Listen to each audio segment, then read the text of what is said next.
PM Urdu کے ساتھ میں مریم شیخ۔ سب سے پہلے پاکستان تحریک انصاف کے چیئرمین عمران خان نے حکومت کو اسمبلیاں تحلیل کرنے اور انتخابات کے اعلان کے لیے 6 روز کی مہلت دے دی۔ عمران خان کہتے ہیں الیکشن کا اعلان اور اسمبلیاں تحلیل نہ کی گئیں تو وہ عوام کے ساتھ دوبارہ اسلام آباد آئیں گے۔ عمران خان پر توہین عدالت کیس کی سماعت۔ عمران خان پر توہین عدالت نہیں لگا سکتے، معاملہ ختم، سپریم کورٹ نے کیس نمٹا دیا۔ نیب میں ترمیم کا بل ایوان میں پیش۔ قومی اسمبلی نے الیکشن ایکٹ 2017 میں ترمیم کا بل منظور کر لیا۔ Electronic voting machine overseas voting کے حوالے سے سابق حکومت کی ترمیم ختم۔ الیکٹرانک ووٹنگ مشین اور اوورسیز پاکستانیوں کا ووٹ حق ختم نہیں ہوگا۔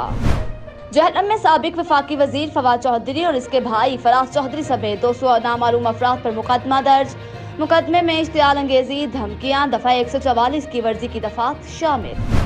گوجرا پولیس نے عدالتی احکامات کو ہوا میں اڑا دیا۔ تحریک انصاف کے رہنما قائد گوجرا میاں اسامہ حمزہ کے گھر پولیس کر دی، وہ پہلے ہی اسلام آباد روانہ ہو چکے۔ وفاقی وزیر داخلہ رانا ثناء اللہ کہتے ہیں عمران خان 6 دن بعد 6 لاکھ آدمی لے آئے، میں ان کے مطالبے کی حمایت کروں گا۔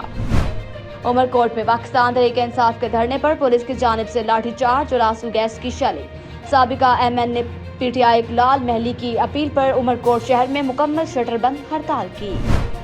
آزادی مارچ کے دوران نوجوان جاں بحق مرنے والے کا تعلق مردان سے تھا۔ حادثہ صوبائی میں لگے کنٹینر ہٹانے کے دوران پیش آیا۔ بلدیاتی الیکشن کی تیاریاں زور و شور سے جاری۔ ڈیرہ امارات جمالی میں پاکستان پیپلز پارٹی کے نامزد امیدوار قبائلی اور سیاسی شخصیت میر حاجی گل محمد جٹک کی حمایت کا اعلان۔ ووٹ کی مغیری برادری کی جانب سے کارنر میٹنگ کا انعقاد کیا گیا۔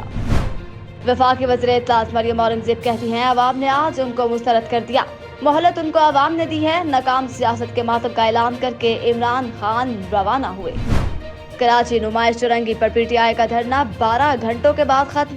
شرکا دھرنے کے مقام سے روانہ۔ پولیس نے مظاہرین کو منتشر کرنے کے لیے لاٹھی چارج اور شیلنگ کی۔ لاہور میں PTI کے زیر حراست درجنوں کارکنان کے خلاف مقدمات درج کر لیے گئے، جس میں دفعہ 144 کے خلاف ورزی کی دفعات شامل کی گئیں۔ پتوکی میں ہوا کی بیٹی جنسی درندگی کا شکار۔ مسلح ڈاکوؤں نے شادی کی تقریب سے واپس آتے باپ بیٹی کو روک کر لوٹ مار کی اور باپ کو باندھ کر اس کی 15 سالہ بیٹی کو مبینہ زیادتی کا نشانہ بنایا۔ وہاڑی میں رورل ہیلتھ سینٹر کے عملے کی مبینہ غفلت کی وجہ سے بچے کی پیدائش واش روم میں ہوئی۔ ڈلیوری کے لیے لائی گئی مریضہ کو اسپتال سٹاف نے بے یار و مددگار چھوڑ دیا۔ بروقت علاج نہ ہونے پر بچہ دم توڑ گیا۔ لواحقین کی کارروائی کا مطالبہ۔ سرگودا میں DHQ ٹیچنگ اسپتال کے ڈاکٹرز اور نرسنگ کے اپنے مطالبات کے حق میں ہڑتال کا تیسرا روز۔ ڈاکٹرز نے احتجاج کرتے ہوئے اسپتال میں خوب نعرے بازی کی۔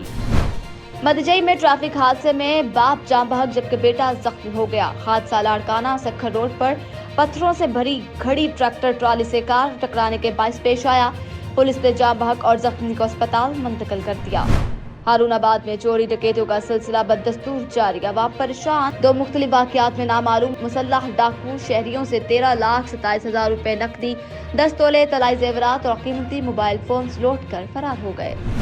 ہارون آباد میں سالانہ امتحانات 2020 کے نتائج کے اعلان کے سلسلے میں ایک پروقار تقریب کا انعقاد کیا گیا۔ تقریب میں پوزیشن ہولڈرز کو شیلڈز اور انعامات سے نوازا گیا۔ ہیڈ لائنز آپ نے جانی، بلیٹن کا آغاز کریں گے اس بریک کے بعد۔